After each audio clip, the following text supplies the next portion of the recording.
ముందుగా దేవుని నామానికి వందనాలండి. కూడవచ్చిన మీరు టీవీలో చూస్తున్న మీ అందరికీ నా వందనాలు. ఈరోజు కూడా చిన్న వాక్యం చెప్పుకునే ముందు నేను ప్రార్థన చేసుకుందామండి. పరిస్థితులు అంటే ప్రేమగా నీ నామానికి అనేక వందనాలు స్తోత్రాలు తెలుస్తున్నాం నాయన. ఇది నేను వాక్యం చెప్తున్నాను నాయన. నీ ధ్యానము, నీ బలము, నీ శక్తి, ధైర్యము నా దయచేయండి నాయన. మేమందరం మా హృదయాల్లో భద్రపరిచేలాగా మీరు చూడమని చెప్పని ఆడించమని నామని అడిగి కొంచెం తండ్రి, ఆమెన్. ఈరోజు నేను చెప్పబోయే అంశం, నువ్వు కూడా తృణీకరించబడుతున్నావా. బైబిల్లో యెఫ్తా ఉన్నాడండి. యెఫ్తాని వాళ్ళ అన్నలు, వాళ్ళ అమ్మ నాన్న అందరూ తృణీకరించారండి. అయితే తృణీకరించి బయటికి వెళ్ళిపోమన్నారండి ఇంట్లో నుంచి. అలాగే మనం కూడా డబ్బు ఉంటే ఒకలా ఉంటారండి మనుషులు, డబ్బు లేకపోతే ఒకలా ఉంటారండి.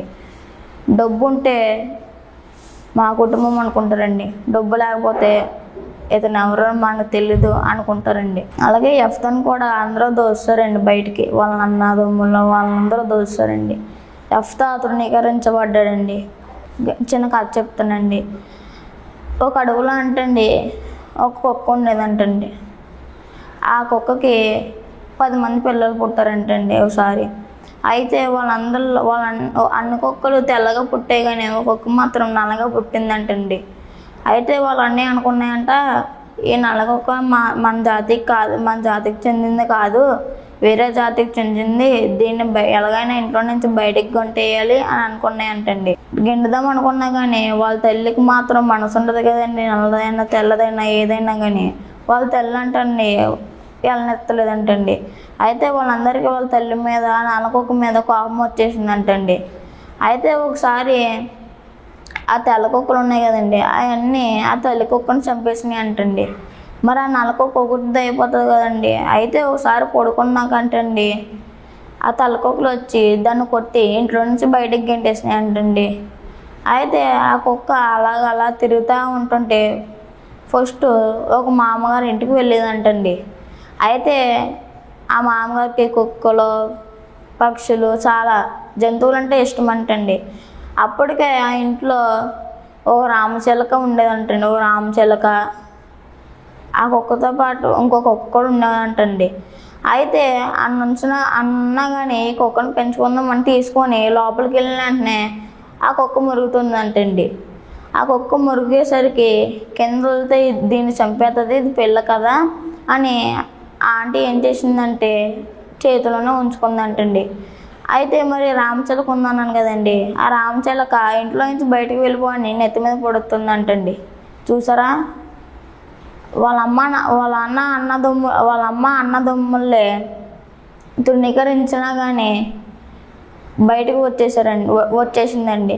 అయినా కానీ ఎక్కడ కూడా తృణీకరిస్తున్నారు చూసారండి. అలాగే యెఫ్తాను కూడా అలాగే తృణీకరించారండి.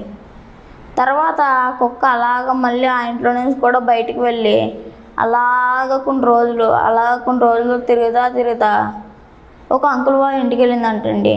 ఆ అంకుల్కి కుక్కలు, పక్షులు అన్నీ ఇష్టమే, కానీ ఒక కుక్క కూడా పెంచుకోలేకపోతున్నానంటండి. అయితే ఈ కుక్క దొరికాక చాలా సంతోషపడి పెంచుకుంటున్నాను అంతండి. అయితే ఒక రోజు అంటండి అది పెద్ద అయిందంటండి. పెద్ద అయ్యాక మరి మిగతా ఫస్ట్ వాళ్ళ అమ్మ పుట్టిన తెల్ల కుక్కలు ఉంటాయి కదండి, వాటికి సరిగ్గా ఆరోగ్యం లేదంటండి. వాటికి సరిగ్గా అన్నం పెట్టేవాళ్ళు లేరంటండి.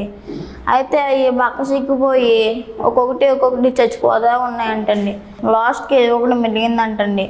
అయితే ఆ కుక్క ఈ నల్ల కుక్క ఎక్కడుందో తెలుసుకొని దాని దగ్గరికి వెళ్ళి, అన్నయ్య మాకు ఎవరో పాలు ఇచ్చేవాళ్ళు లేరు, అన్నం పెట్టేవాళ్ళు లేరు, మన ఇద్దరం కలిసి జీవించవచ్చు, ఇదివరకు మేము చేసిన తప్పులన్నీ మమ్మల్ని క్షమించు అన్నానంటండి. అప్పుడు ఆ కుక్క అంకుల్ని వదిలేసి ఆ కుక్క మిగిలింది కదండి, ఆ కుక్కతో పాటు సంతోషంగా జీవిస్తూ ఉన్నారంటండి. చూసారా, ఆ కుక్కను ఫస్ట్ అందరూ తృణీకరించారు, తర్వాత ఆ కుక్కే అవసరం వచ్చింది. ఫస్ట్ అందరూ వదిలేశారు, తర్వాత ఆ కుక్కే అవసరం వచ్చింది, ఆ కుక్కే దిక్కయింది. చూసారండి. అలాగే యెఫ్తా కూడా అందరూ తృణీకరించారండి, తర్వాత అతనే దిక్కయ్యాడు.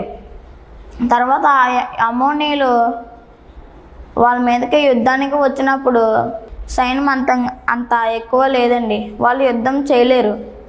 అయితే యెఫ్తా అయితే బలవంతుడంటండి. అతనికి చాలా బలం ఉందంటండి.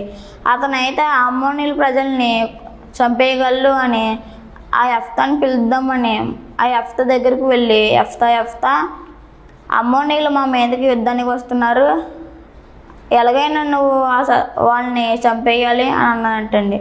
అప్పుడు యెఫ్తా, దేవుడు వాళ్ళు నా చేతికి అప్పగిస్తే నేను గిలాదుకి రాజును అవుతాను అని అన్నాడంటండి.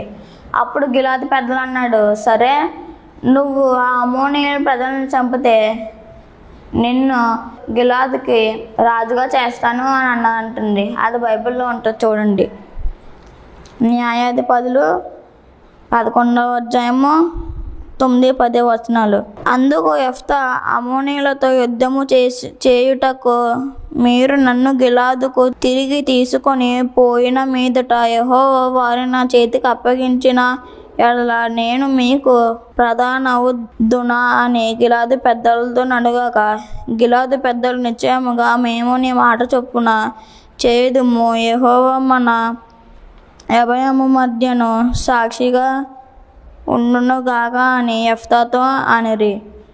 అంటే ఇప్పుడు యెఫ్తా అమ్మోనీయులతో యుద్ధం చేసి గెలిస్తే అప్పుడు గిలాదుకు రాజు అవుతానని అడిగారంటండి గిలాదు పెద్దలతో. అప్పుడు గిలాదు పెద్దలు అన్నారు, నువ్వు చెప్పిందే చేస్తాము, నువ్వు ఆ అమ్మోనీయులతో యుద్ధం చేస్తే మేము గిలాదు నిన్ను రాజుగా చేస్తాము అన్నారంటండి. అలాగే యెఫ్తా వెళ్ళాడండి, యుద్ధం చేశాడు, గెలిచాడు, రాజు అయ్యాడండి. చూసారండి, ఫస్ట్ అందరూ తృణీకరించారు, తర్వాత అతనే అవసరం వచ్చాడు. అందరూ వదిలేశారు, తర్వాత అతనే అవసరం వచ్చారు. అలాగే మనం కూడా డబ్బు లేదనో, ఆరోగ్యం లేదనో మనల్ని కూడా అందరూ తృణీకరించారేమో. భయపడకు, దేవుడు మనకు తోడుగా ఉంటారు బిడ్డలారా. ఆ యెఫ్తాకి తోడుగా ఉన్నట్టు మనం కూడా దేవుడు తోడుగా ఉంటాడండి. ఫస్ట్ ఆ యెఫ్తాని అందరూ తృణీకరించారు, తర్వాత అతనే అవసరం వచ్చారు. అలాగే మనం కూడా అందరూ తృణీకరిస్తారేమో, డబ్బు లేదనో ఏదో లేదనో, తర్వాత మనమే అవసరం వస్తామండి. భయపడకండి, ఎవరో లేరని భయపడకండి, దేవుడు మనకు తోడుగా ఉంటాడు. అట్టి కృప దేవుడు మనకు మనందరికీ దయచేయను గాక. ఆమేన్. చిన్న ప్రార్థన చేసుకుందాం. పరిశుద్ధమైన తండ్రి, ప్రేమగా నీ నామానికి అనేక వందనాలు స్తోత్రాలు చెల్లిస్తున్నాం నాయన. దేవుని వాక్యం బోధించండి నాయన, వాక్యం మా అందరి హృదయాల్లో ఉంచండి నాయన, మా అందరి హృదయాల్లో బయలుపరచండి నాయన. అది మా హృదయాల్లో అలాగే ఉండేలాగా మీరు చూడండి. అందరూ మమ్మల్ని తృణీకరిస్తున్నారని నాయన, తృణీకరించడం కానీ నువ్వు మాకు తోడున్నావు నాయన.